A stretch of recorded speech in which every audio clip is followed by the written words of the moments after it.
Bridgette, I'm so excited to have you here. Literally, the last thing we were just talking about before we clicked to record was that money doesn't discriminate, that it's a constant in everyone's life. And I think that's such an important conversation.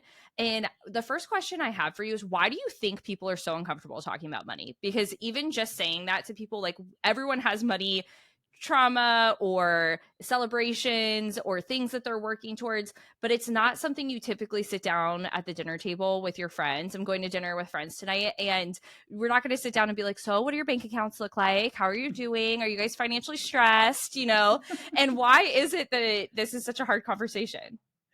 Oh, I love that so much. Can you, yeah, invite me to that dinner, right? Like everybody just got cringeworthy, right? Thinking about it. And I think, I've not been asked it this way. And what immediately I'm just going to go off the cuff with what comes to mind is it's either considered almost taboo and impolite to talk about money in just America, maybe in our culture, maybe in just the towns we grew up in, but at least that's been my experience. It's like kind of icky and off-putting, like how Yeah. personal of you to ask me about money on one side of the spectrum. On the other side of the spectrum, I think it's considered showboaty, Mm, conceited, full of themselves, materialistic, arrogant. Like there's emotions and qualities and characteristics of people on either side of that spectrum that I think we automatically assign to yeah. that person depending on our lived experience. So I think that's probably a lot of the reason that it is considered not a dinner table topic, and in some cultures it actually they do ask how much did you pay for your house, and it's no big deal. And Yeah. you just wouldn't really do that in America. You wouldn't hear about that as often. It'd be like a In America, close. they go find out the address and then look it up on Zillow they, after they they, leave dinner. they so get there anyway, just not in the way that that you would think. Yes, exactly. And I just think, I always tell people that money is not often the problem. Yeah. It's the meaning we assign to it. Yeah. Now let's add the layer of being a woman on top of that. You come from a corporate background, being a CFO, now you're a female entrepreneur. You've had to deal with, I'm sure, gender roles, gender assumptions, things that happen. What do you think it is that adds a layer to women and money? Because I see both sides. Once you get into the space that you and I are in with ambitious women, it's like, let's talk about money. Let's have women make more money. There's like this huge empowerment layer to it, but that's not usually where it starts. There's even relationships where there's money that's held from women. They're not able to go spend the money that they want to go spend. There's fear. There's, maybe I'm not smart enough. Women shouldn't have more money. They shouldn't be the breadwinner. I do feel like this is trending a little bit out of that lately. But what do you see, whether it's with your clients, your peers, or what has been your personal story? Is there a layer to it with being a woman, or not as much these days? I think you're right that it's shifting out. We have a long way to go, but I do think that Yeah. there have been just, generational examples of, whether it was in our family or our household of different roles. It was, I think, the 1960s or 70s before women could even get a bank account without Mm-hmm. the signature of a husband. So if you didn't have a husband, you couldn't get a bank account or a credit card. I mean, that was not that long ago, if you really think about Yeah. that. And so I think there are some things that we carry with us based on our upbringings and how money has been spoken about. I also think that as women, there are certain qualities and characteristics that we might have. Me coming up, and I'll speak for myself, it's the only lived experience that I can truly speak to, is but like coming up in corporate, I spent 15 years in corporate doing climbing the ladder and trying to do all the quote unquote right things to get me to the next level. But there was also a style with which I felt was appropriate as a woman in a leadership role. And a lot of Mm, times that didn't involve being outspoken, or it didn't involve asking for what I wanted. I could be intelligent, I could lead, I could manage, but I was pretty heart centered even then. yeah. And so conversations about money, particularly my own pay or compensation, or even those of the people that I managed, that was a discomfort in itself. So talking back about the dinner table with friends and peers and just talking about money in general, having to then get the opportunity to do that in a working environment, there was Yeah. just a very different level of discomfort that I was overcoming.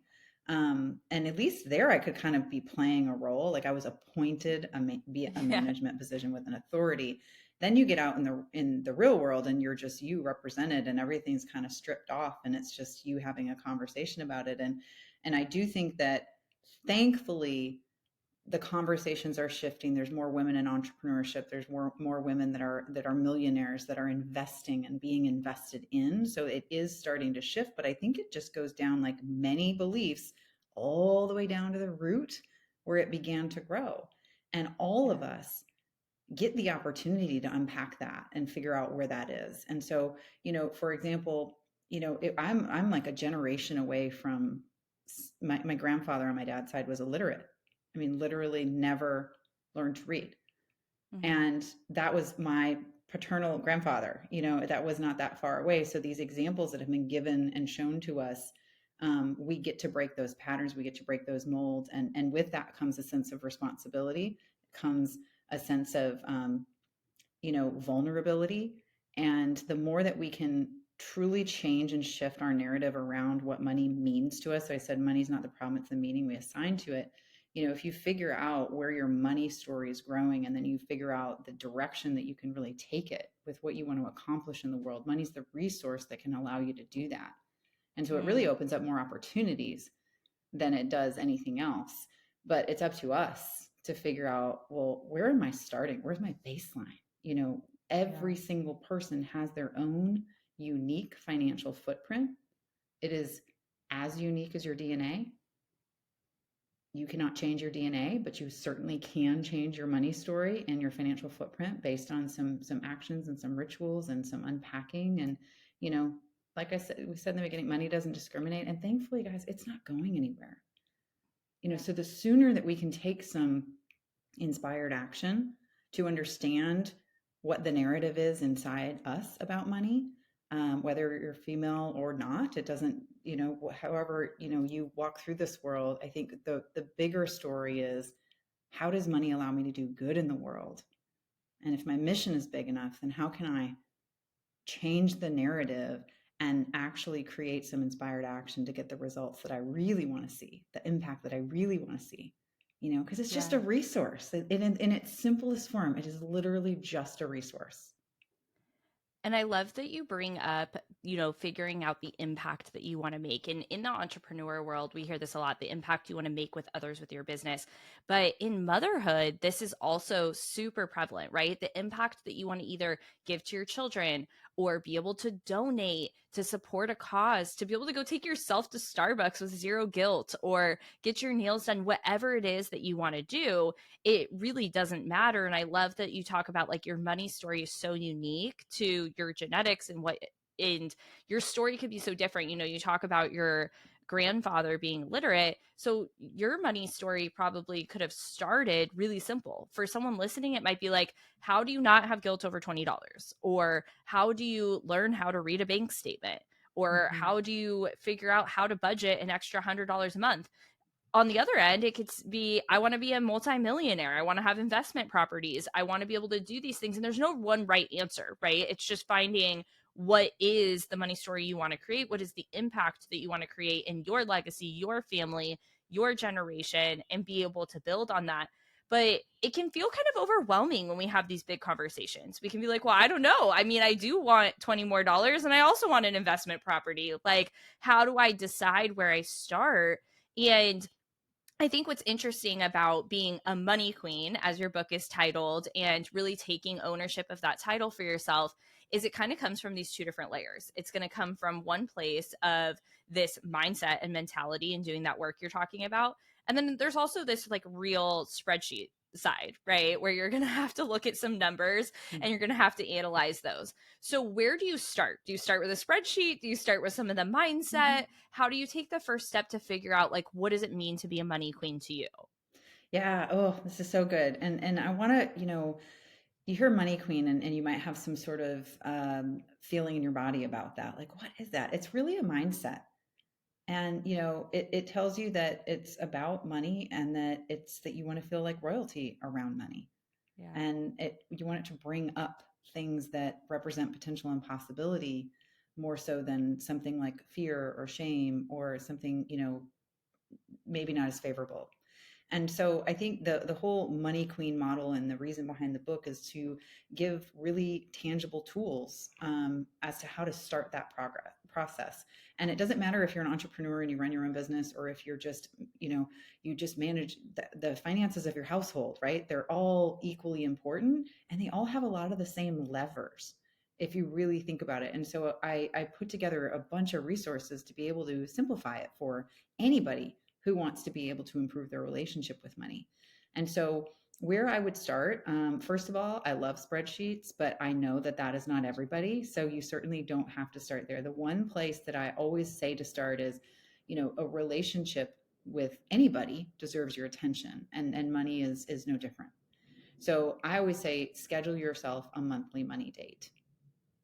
And Mm. it is exactly like it sounds. Whoever's listening and being like, what on earth is that? So let me break it down for you just in the simplest form, because here's the thing: a lot of people who are seeking abundance are acting in a manner of avoidance. And you really can't get out of, like, we talk about your money story, you can't edit a story you're not looking at. So the Yeah. reason that I start with a monthly money date is so to get you familiar with it, to get you in a mindset of saying, I'm going to change the relationship with my money, but I have to figure out where I am. And so here's a couple tips that I have as to what could make that an experience that feels lighter than you might be thinking that it sounds right now. Because some of you are going, that sounds like my hell, right? And I really want you to think about it in a different sense. So it would be getting some time on your calendar, lighting a candle, playing some music, pouring your favorite beverage, a cup of coffee, a glass of wine, whatever it is, tossing on some music. I actually have a Spotify playlist called Monthly Money Date if you want to just Oh, download it and grab it. And logging into your system. So whether it's your bank statements, your credit cards, if you're an entrepreneur, it could be your financial software, and getting a gauge of where am I right now? What are some of the numbers that I need to familiarize myself with? It's just a point in time. Just yeah.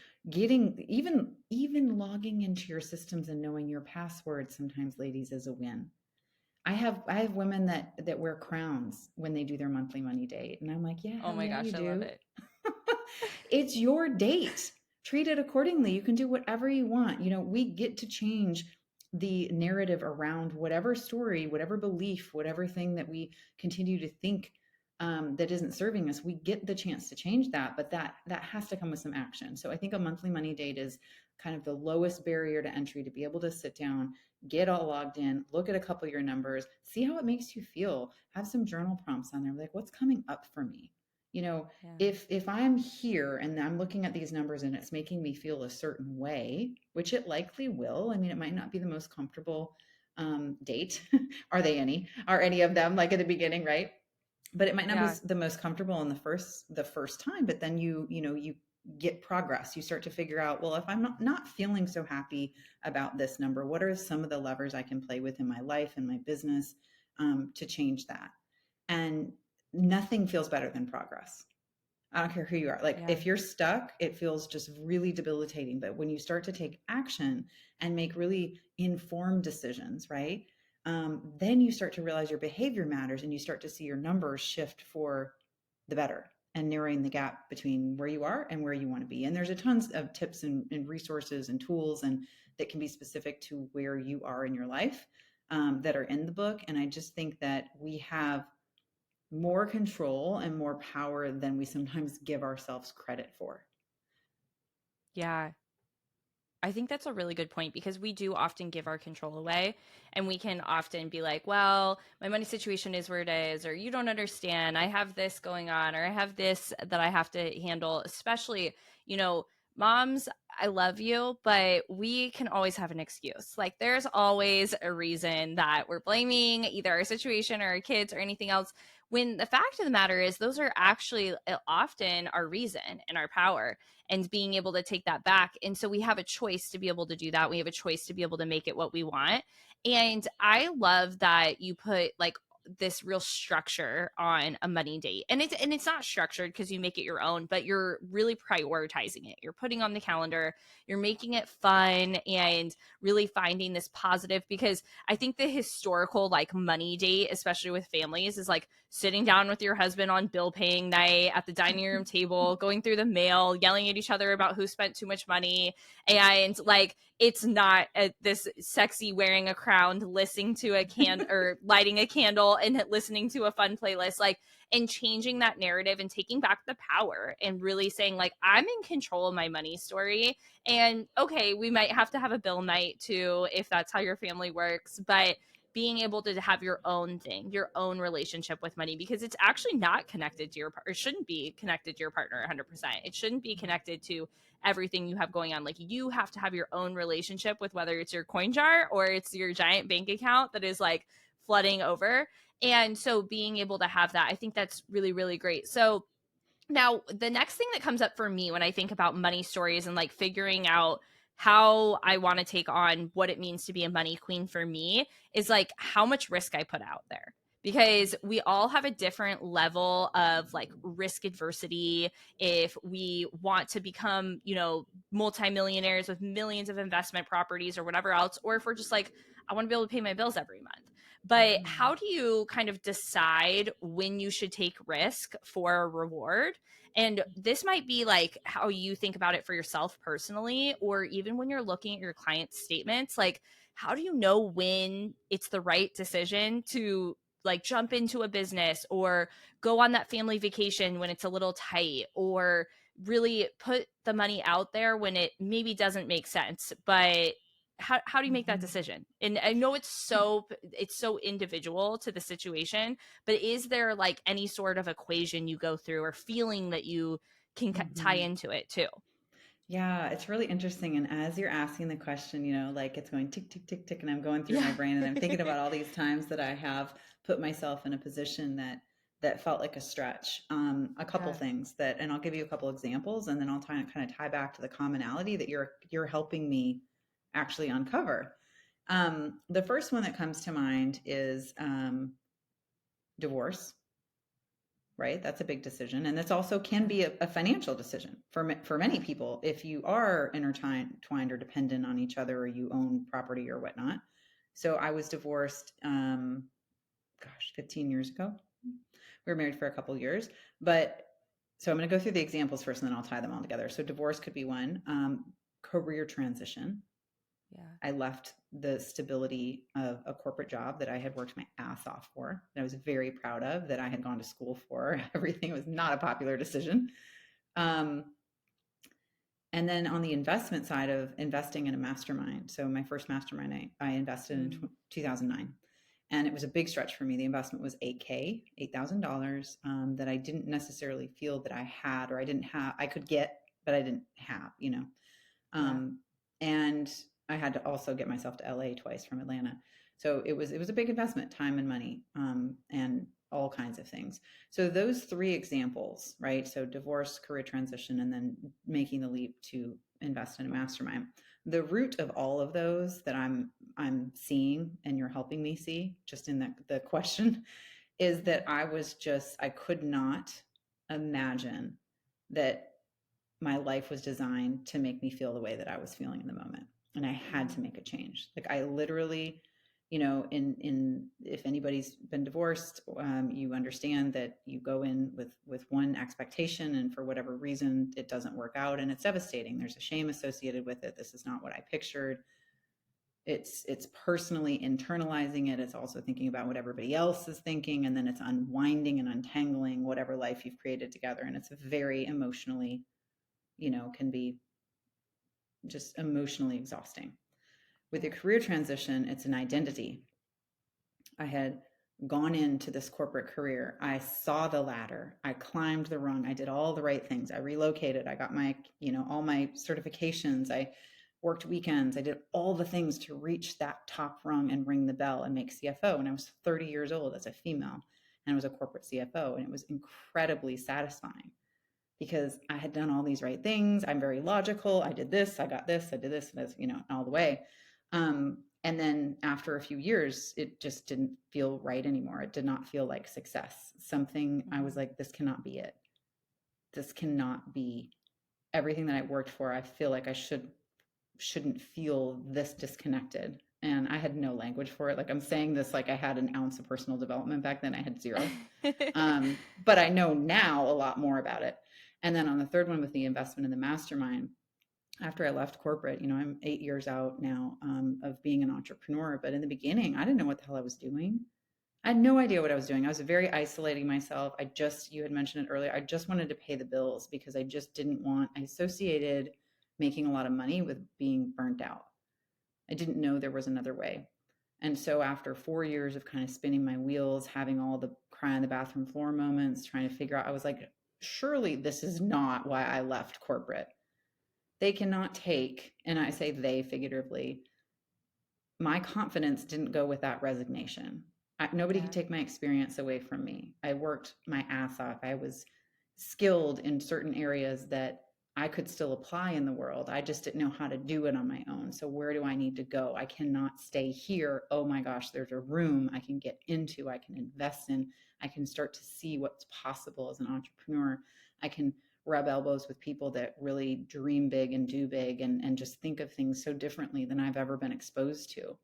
And it was just those pain points were really just so loud that Mhm. I could not ignore them. Your body will always tell you when something is on or off, whether you listen to it right away. I heard a great analogy from a mentor of mine once. It's like sometimes it's a feather and it's like, hello, here's a sign, right? And then after a while, it is a fucking 2x4. Bam. And wherever you are in that line, I mean, it's whatever time is right for you. But I've had some 2x4s, right? I Yeah. really have. I resigned from corporate 3 times before it finally stuck. Yeah. That wasn't my first mastermind. It won't be my last mastermind. I now know what it feels like to make decisions that feel like they might be untraditional. But Mhm. nothing is more important to me than my alignment, my peace, my mission, and really honoring myself in whatever version I find myself in, whether it's that year, that month, or that day. And that's a Yeah. lesson I continue to learn. I mean, I'm always feeling discomfort and always feeling like I'm putting myself into situations to do a whole lot of firsts.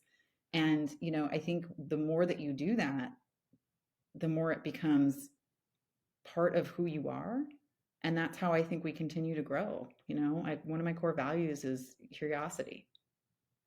And I think that's one of the things that entrepreneurs or anybody that's listening in this community, that they're seeking some of these, like, let me see what other people are doing and how this lands with me. And let me observe, you know, my own behavior, like what might trigger me or what might actually inspire me and where does that come from, back to your money story. And there's just so much that we get to learn about ourselves. There's like this whole world inside of us that nobody even knows about, right? Your inner voice, your how you talk to yourself, the things that hang you up sometimes, your pep talks, your high fives, Mel Robbins, right? Mel Robbins right Yeah. in the mirror, all of those things. And it's like we live in this whole universe inside of us that nobody else sees, but then we walk out into the world and we get to project basically just what we want them to see.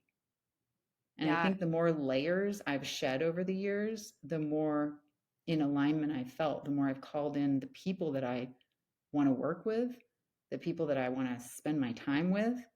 I'm better at setting boundaries now because of it. There's just so many things that are going to be a tipping point. And if you're listening to this and you're saying, I think I have something that might be a tipping point, just get still with it, because a lot of times a decision that you make is that doesn't feel traditional might not be popular with other people in your life. Could be your family, could be your friends, could be whoever. But in the end, you have to get comfortable with it. You have to know that that is undeniably the next best step for you and own it. And then once you're on the other side of that, you'll start to realize that there is likely something really beautiful over there. Yeah. And it's And okay to feel you scared. Definitely. Like, you're gonna feel scared. You have to do it scared, right? That's like a saying that someone said once, that do it scared. You were just bringing up, the other people in your life. And I think that this is so prevalent for everyone, and especially as community. Again, going back to like the excuses, I don't know what has me on that today, but it is very easy to say, well, I don't have the support, or I can't do that because of my money situation, because of my kids, because of my spouse, because of my friends, whatever.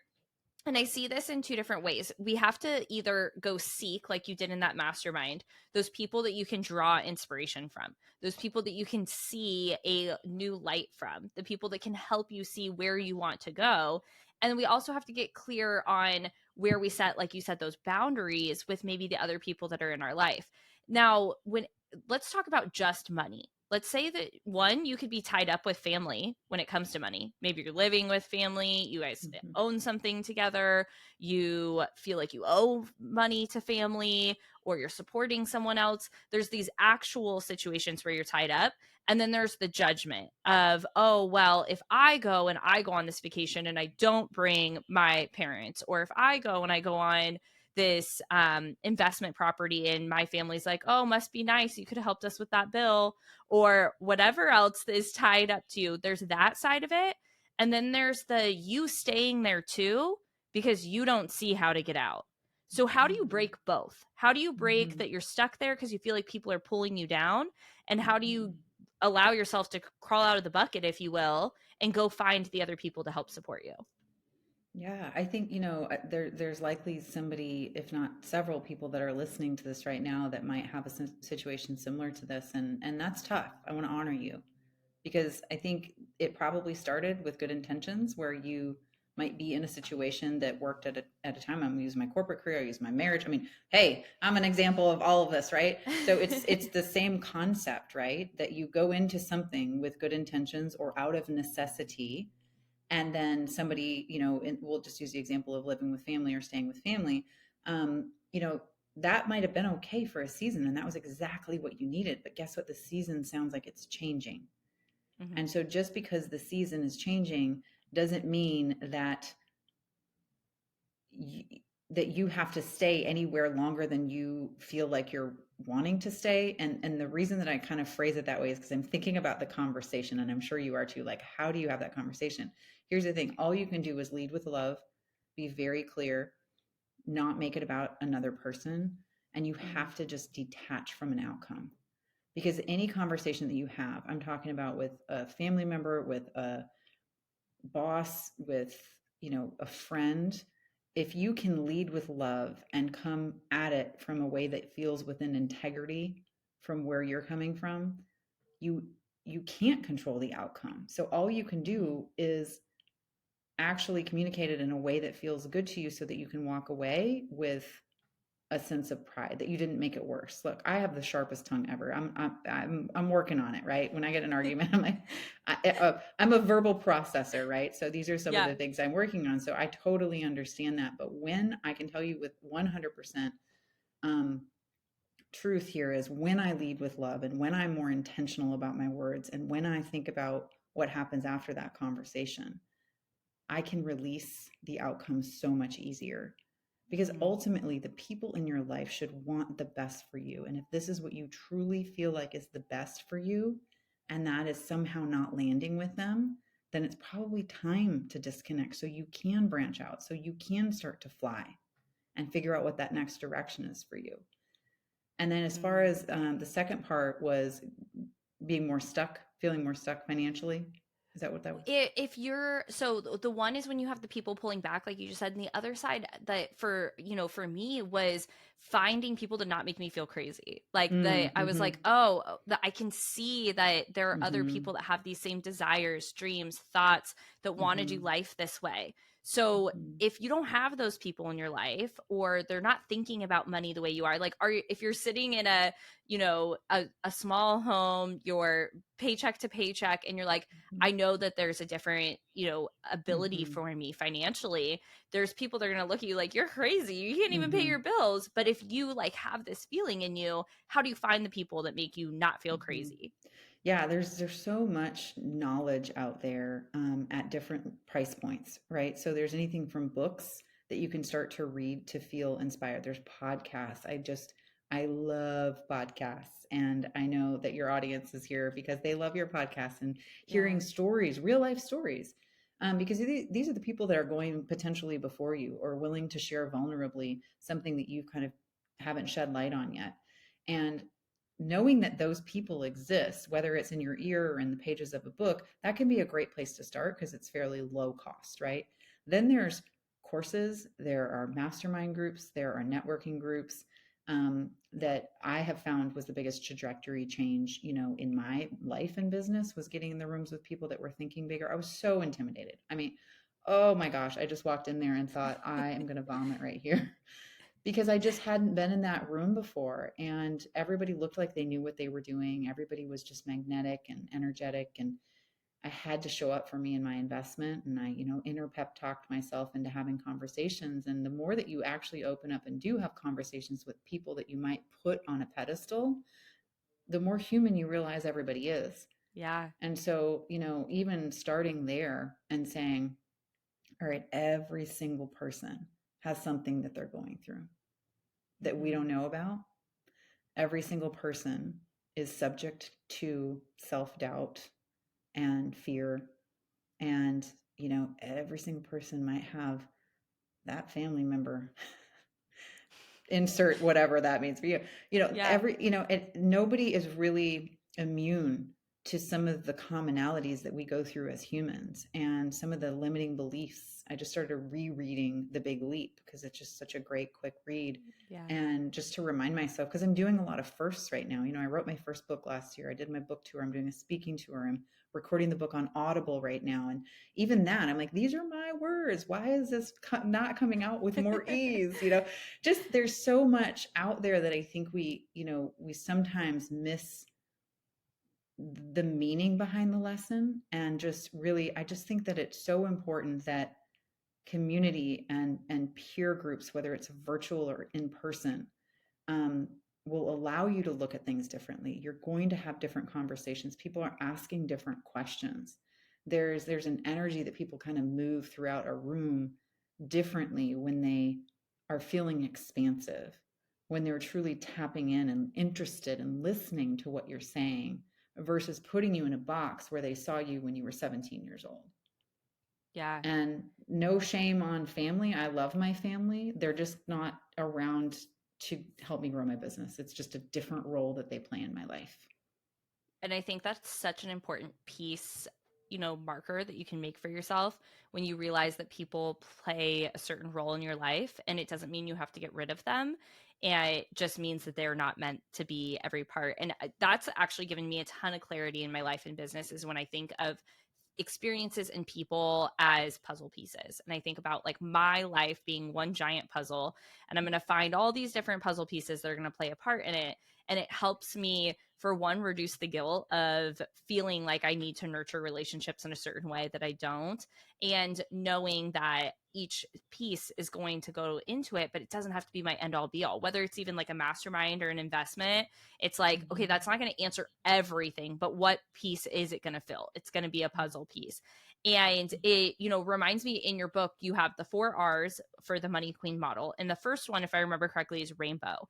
And I'd love for Mm-hmm. you to kind of break down all 4 R's. But what I remember with rainbow specifically is that you said not everyone sees the rainbow the same way. And I think this is exactly what we're talking about here. Like, you're going to go and need to break away from where people aren't seeing the same way that you are. And you're going to have to go find people that see a little more the way you do, but they're not going to see exactly the way you do either. They're not going Mm-hmm. to be in your life, in your dreams, and everything else. So you have to be like kind of your own rainbow. How does this break out in the money queen model? What are the steps that we take? Yeah. Okay, great. So the 4 R's make up the Money Queen model: profitable business, fuller life. But this applies to you if you manage the finances of your household. So if you're not an entrepreneur, you can apply this to your life as well. If you are an entrepreneur, great, it's right for you too.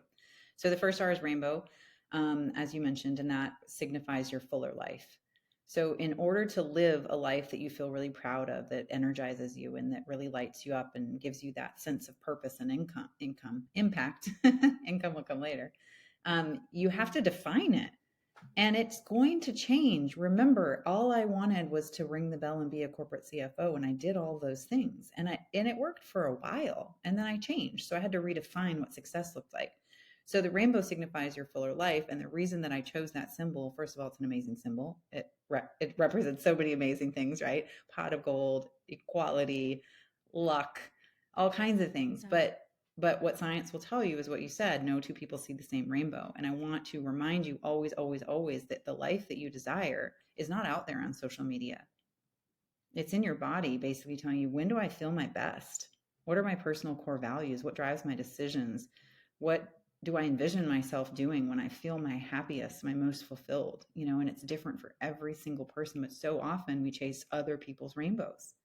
So the Mm-hmm. reason that rainbow's number one is to get really crystal clear about what matters to you most now in this season. And it's okay if it's changed. In fact, I hope it has, because I think that shows growth and involvement. And we're in different seasons.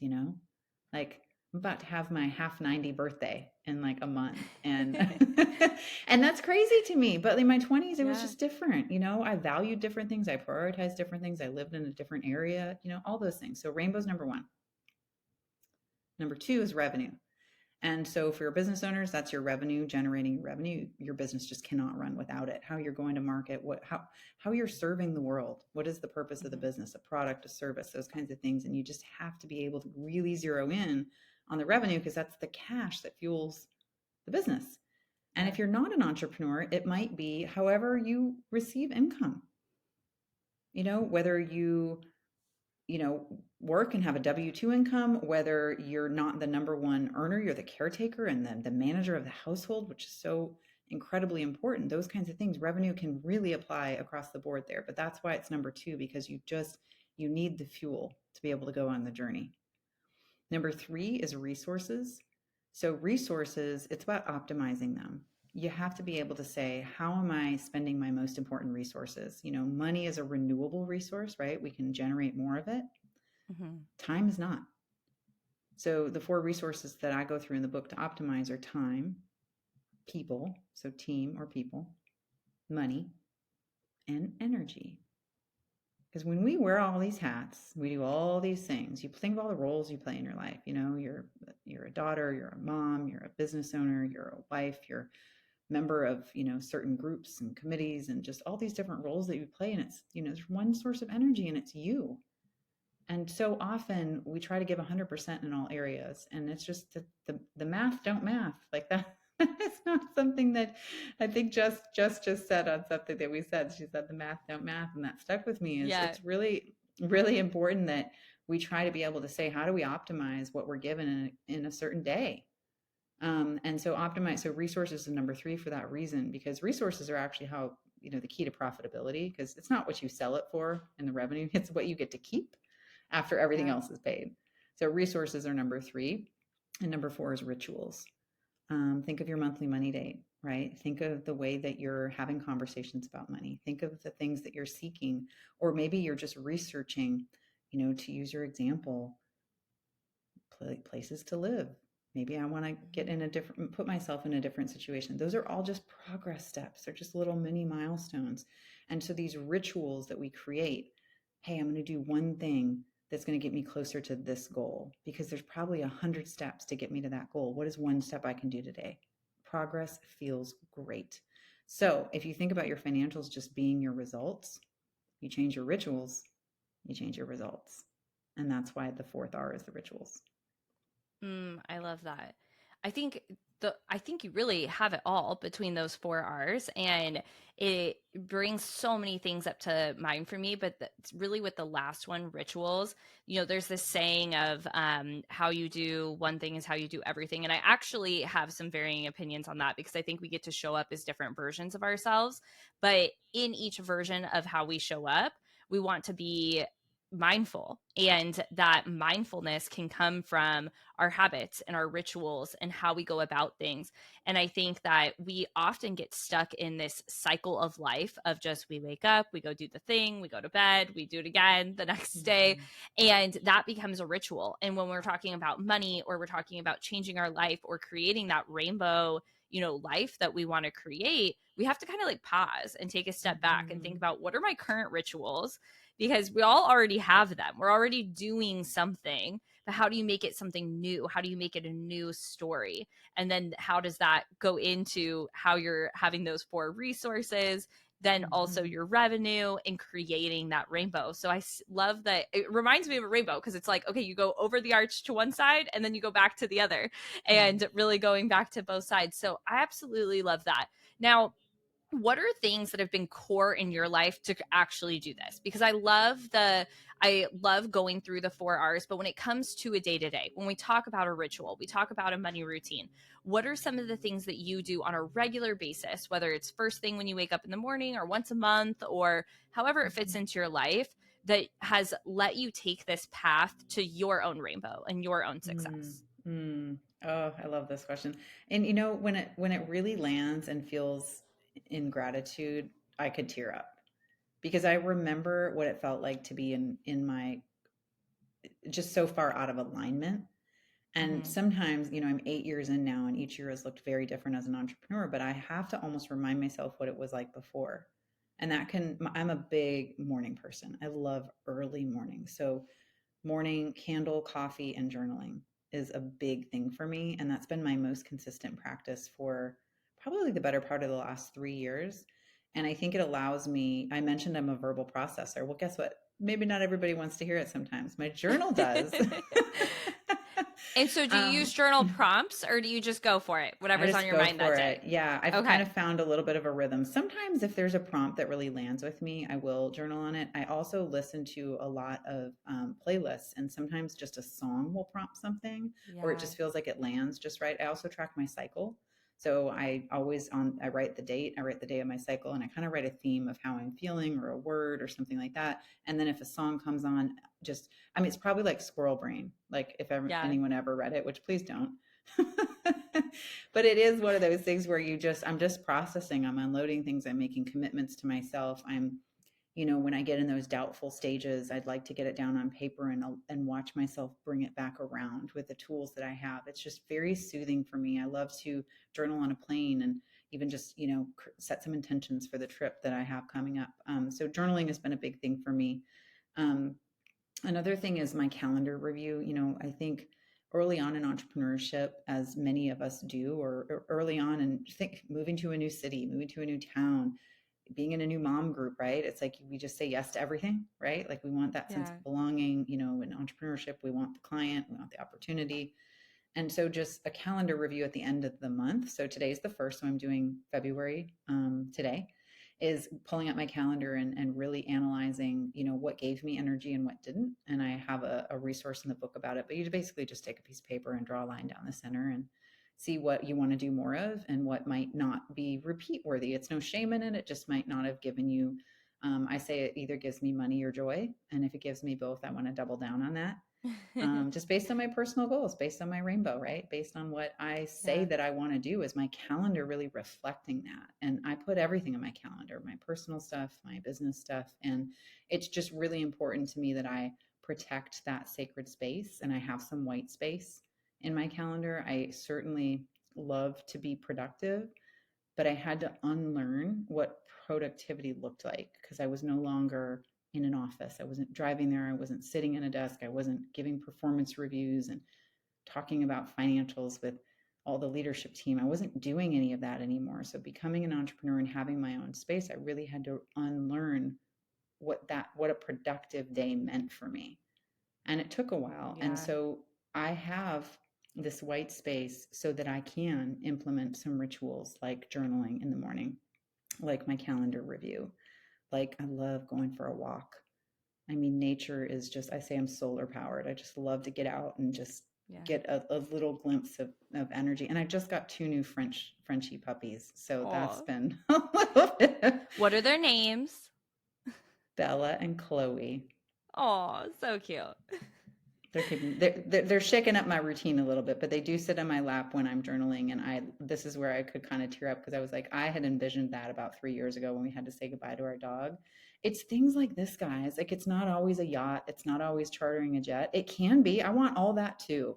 But when I think about filling my lap with snuggly puppies and having my journal and looking down at their little smushy faces, that is just as abundant to me and in Hmm. that moment and important to me as something like traveling the world, which I also love to do. We get Yeah. to define it. How cool is that? Yeah. And like you said, it can change in different seasons. And you can be like, this is what my rainbow is now. This is what it used to be. I'm going to evolve. So are my dreams. So are my goals, desires, all of the things.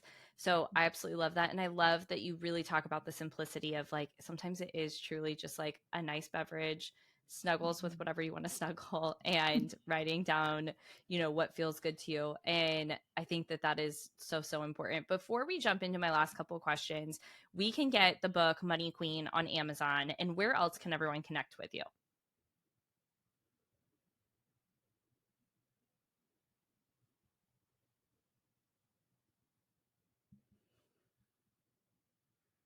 You're back. Yep. All right. Before I jump into my last couple of questions, we can get the book Money Queen on Amazon. And where else can everyone else connect with you? Mostly on Instagram. Bridgette Boucha on Instagram, and bridgetteboucha.com is the website where you can learn more about all the goodies. Awesome. Going to link all of that below. So, we talked about so many good things today, and there's so many things that I even want to go away and implement in my life. I love that you're talking about the calendar review. I think that that is so important. And when before I started my entrepreneurship journey, and I was having those feelings we were talking about at the beginning, where it was just like, is this really how I'm supposed to feel? Is this really what is right? One of the things I noticed is our calendar was so full with people I love, but we were overcommitted. We were going to every barbecue. We were doing everything that we needed to do. And it wasn't, if I were to look at that T chart, it wasn't like a negative, but it wasn't bringing me more joy. And if I looked at that last month, I was like, wow, I could have said yes to half of those social events, and I would have been just as lit up and just as full of joy, and still felt like I was nurturing those relationships without having to be in all the places. And so I think doing that review gives us so much insight, because otherwise we just keep going. We're on the hamster wheel. We do it. We don't think about it. And sometimes it's not super clear, because it's not like, oh, I want to cut that person out of my life, but I didn't really need to go to that happy hour. I didn't really need to go to that barbecue. I didn't need to go do that thing. And until you analyze it, you don't know it. So I love that. That is definitely probably the first thing I'm going to implement. But when you think about all the other takeaways that we've had today, what is the very first thing that, getting off of this podcast, you would recommend someone to do if they want to really step into what being a money queen means for them and rewriting their money story? Yeah, I think you've got to really ask yourself some serious questions, honest questions. Serious sounds too serious, right? People already think money's so serious. Money's just an energy. It's got a softer side. Let's kind of tap into her, right? So I Yeah. think you really need to ask yourself a question. When I think about money, what emotions come up for me? Whether you journal or not, can just be something, a prompt. If you're out for a walk right now listening to this, and just say, when I truly think about money, what emotions come up for me? And then after kind of identifying some of those, and where does that come from? Does that serve me? Is it not serving me? But it's a narrative that I'm believing because I'm telling myself this, right? And oftentimes it came from a different place, or maybe it's not. There's an opportunity for you to look where you can say, where is this actually not true? Where is this proven to be untrue? So an example would be, okay, I'm out here walking, money brings up, I just cringe. I just feel like I don't know where my money's going. I don't know how much money I have. I get very just overwhelmed, when I think about money. Okay, Mm-hmm. where does that come from? Okay, maybe in my household growing up, there was never really a conversation about money, and it was always the narrative was, we can't afford that, or we don't have money, or oh my gosh, this bill is late, or whatever it is. You can kind of go back to the root of it, and then you can say, is that serving me? And the answer, okay, hint would be no, that is not serving anybody. And so, where is it proved to be untrue that you have had control over your money? Maybe you've gotten yourself out of debt. Maybe you've paid some bills on time. Your taxes are done for last year. Maybe you've taken some step where you've actually shown to be a responsible financial human. that's a great step. And Yeah. you should honor that and really listen to that and lean into that and say, what would be my next step?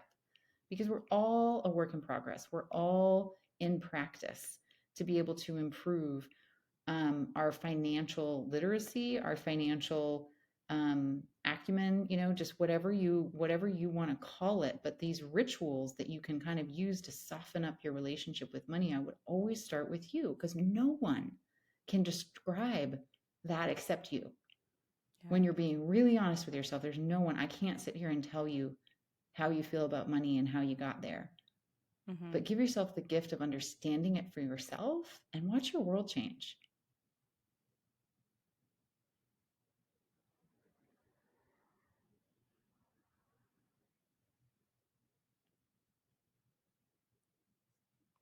I lost you. If you want to go back to, you said, give yourself the gift of understanding it yourself and then go from there. Oh, start with, okay. So give yourself the gift of understanding it yourself and watch your world change. Yeah, I love that. Now, you've had so many good things going on. You have your book, you're now an author, you've been traveling a ton, you've had, speaking engagements and podcasts. So you're already doing all the things, but we always all have goals, right? We have things we want to work towards, whether it's personally, professionally. You just got your puppies. What is on your heart right now for the rest of this year, personally or professionally, as a goal, something that's really exciting you, lighting you up right now? Yeah, it's a great question. I'm kind of in this weird nesting phase. I travel a ton, and now with the puppies, I'm home and I'm kind of enjoying this season. I mentioned I'm recording my book on Audible, so I'm doing that out of my, where everybody does, out of their closet. It's very exciting. And so I'm in this phase of really gearing up for the year. I had two words for this year. It was refine and elevate. And Mm, so I'm kind of keeping those as my North Stars, meaning everything that I've built, I want to expand upon. So the book I wrote, did the book parties, did the launch parties. Now I get to put it on Audible. So I'm elevating something I've already created. From a yeah. refined standpoint, hiring team, my business partner Amanda and I are fractional CFO team, bookkeeping team. We do a lot with a lot of entrepreneurs, and it's lovely. And we can always do things better. We can always do things Hmm. more refined. Just create a better, smoother experience for ourselves and for our clients so we can help more people.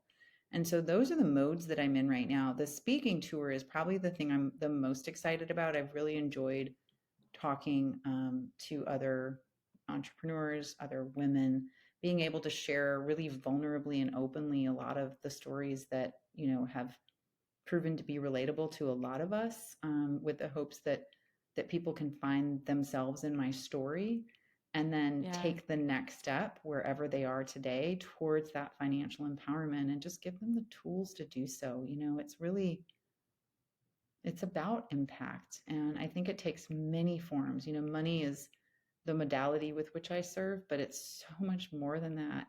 We're just all humans, just trying to do the best we can, trying to have fun and laugh and connect and learn and grow. And, I can even just get teared up thinking about that because I'm just so in it right now. I mean, it's Yeah. just being an entrepreneur, being in community, having conversations like this, they just light me up. I just know that there's so much opportunity out there, and I just want everybody to find that belief in themselves that not only do they deserve it, but they have the power to go ahead and just kind of take that next step and see what happens.